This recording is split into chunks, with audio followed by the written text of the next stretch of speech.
حضرت ایوب علیه السلام باندې ډېر ناجوړی رالی، پریشانی رالی. الله تعالی ډېره ښایسته زندګي ورکړې وه، مال و دولت و بچانو. الله تعالی غربت ډېر ورباندې راوستی او د خونې چت یې راونړوی چې څومره بچان و که نارینه و که زنانه و هغه ټول د دنیا څخه رخصت سو. ایوب علیه السلام یوازې د خپلې زنانې سره پاته سو. الله تعالی پر بدن باندې دومره تکلیف او ناجوړي راوستله چې صرف د ژبې او د سترګو څخه بغیر نور ټول بدن هغې خراب سو، هغې سري سولو چې هغې بیا د سختو دردونو او د سختو تکلیفونو سره مخامخ و. صرف په ژبه به د الله ذکر کوئ او په سترګو به یې لار لیدله. حضرت ایوب علیه السلام ته شیطان رالی. شیطان ورته ویل چې ایوبه دغه بیماري چې پر تا راغلې ده دا د الله تعالی د نافرمانۍ وجه ده چې ته د الله تعالی نافرمانه او دغه بیماری چې الله تعالی پر تا باندې ایښې ده دا د الله تعالی قهر او عذاب دی چې الله تعالی ستاسو ناراضه دی. حضرت ایوب علیه السلام به شیطان ته ویل چې دا قطعا د الله تعالی د ناراضګۍ علامه نه ده. چې کله د عیسایانو کتاب بایبل سړی وګوري صفحه ایوبي باندې شیطان دغه دلایل هم ورته پیښوي. هغه شیطان دلایل هم را نقل کړي دي. شیطان مختلف دلایل پر دې خبره پیښوي چې ایوبه الله تعالی ستاسو ناراضه دی چې الله تعالی دا تکلیف در باندې ایښی دی. لیکن ایوب علیه السلام دغه شیطان جواب څنګه کوي؟ ورته دا قطعا د الله تعالی د ناراضګۍ علامه نه ده. که چیرې الله تعالی دغه ناجوړي او دغه بد حالت د ناراضګۍ او د عذاب په شکل پر ما راوستلی وی بیا ماته الله تعالی د خپل ذات سره د رابطې توفیق نه راکوي. زما سهار و ماښام د خپل رب سره رابطه ده او زه د ټولو اسبابو څخه زیات خپل رب ته متوجه یم او زه د خپل رب سره په ژړا باندې د خپلې ناجوړۍ ازاله غواړم او زه هره ورځ الله تعالی ته دا دعا پیښوم ربي انی مسنی الضر وانت ارحم الراحمین. یا الله زه ډېره بیماره یم او په ما کې برداشت نشته. یا الله ته ډېر رحم والا ذات ته زما سره د اسانۍ معامله وکړه. 18 کاله حضرت ایوب علیه السلام په هغه بیماری کې تیر کړو چې کله 18 کاله مسلسل هغه دعا غوښتله د هغې دعا په ذریعه باندې الله تعالی حضرت ایوب علیه السلام برته د هغه بیمارۍ څخه خلاص کړي.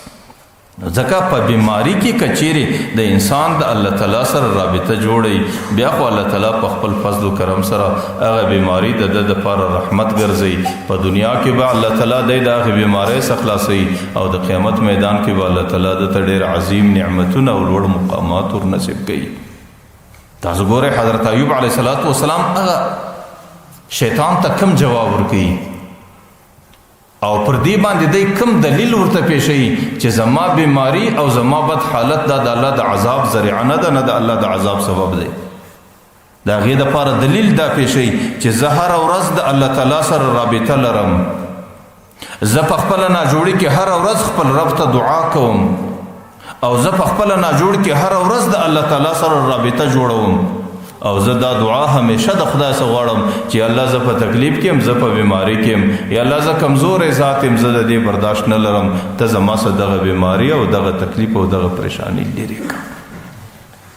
نو زه دا درته وایم که چیرې د تکلیف په وخت کې او د پریشانۍ په وخت کې د انسان د خپل رب سره رابطه جوړوي او دعا کوي او ژړا کوي او د خپل رب څخه غوښتنه کوي بیا په دې پوه سه چې دغه تکلیف د الله تعالی د محبت او د الله تعالی د مینې په وجه او د دې انسان او د دې بنده د درجاتو د بلندۍ دپاره راغلی دی. لیکن که چیرې د تکلیف په وخت کې انسان ټول اسباب لټوي، ډاکټر ته دی ځغلي او حکومت ته دی ورځغلي او نور تکلیفونه هر څه دی محسوسوي او د دې تکلیف د لرېوالي دپاره هره ذریعه تلاشوي، لیکن الله تعالی ته توجه نسته، الله تعالی ته ژړا نسته، د الله ته سره رابطه نسته او د الله تعالی طرف ته د انسان زړه نه غواړي.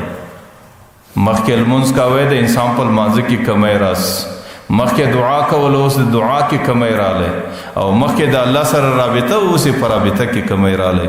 په دې باندې پوه سه چې الله تعالی دې سړي ته په قهر دی، الله تعالی دې سړي ته په غصه دی او دغه تکلیف الله تعالی پر دې بنده باندې د قهر او د عذاب په شکل راوستلی دی. ځکه ډېر ځله الله تعالی بنده ته د بدعملۍ سزا په آخرت کې ورکوي، کله کله په دنیا کې هم یو څه ورباندې څه کوي لعلهم یرجعون په دې نیت چې د بدعملۍ څخه سړی راوګرځي. خو سوال دا دی چې ډېر ځله انسان د تکلیف په وخت کې ډېرې دعاګانې غواړي او ډېرې ژړاوې کوي، لیکن د هغې دعا نه قبلیږي، د هغې ژړا نه اورېدل کېږي، د هغې د دعا او د ژړا په ذریعه باندې هغه تکلیف د ده څه نه لرې کېږي. آخر دا ولي؟ ګوره دا یو حقیقت دی چې کله الله تعالی بنده ته د تکلیف په وخت کې د دعا توفیق ول ورکوي، په دې پوه سو چې دا دعا قبوله ده. په هغې کې د نه قبولیت هیڅ لار نشته، ځکه چې کله دغه توفیق د دعا ورکول او چې الله تعالی توفیق د ژړا ورکول او الله وده ته د رابطې توفیق ول ورکړي، دا د قبولیت علامه ده، دا دعا قبوله ده. د دې دعا عوض به الله تعالی جلا ورکړي، د هغې بیمارۍ عوض به الله تعالی جلا ورکړي.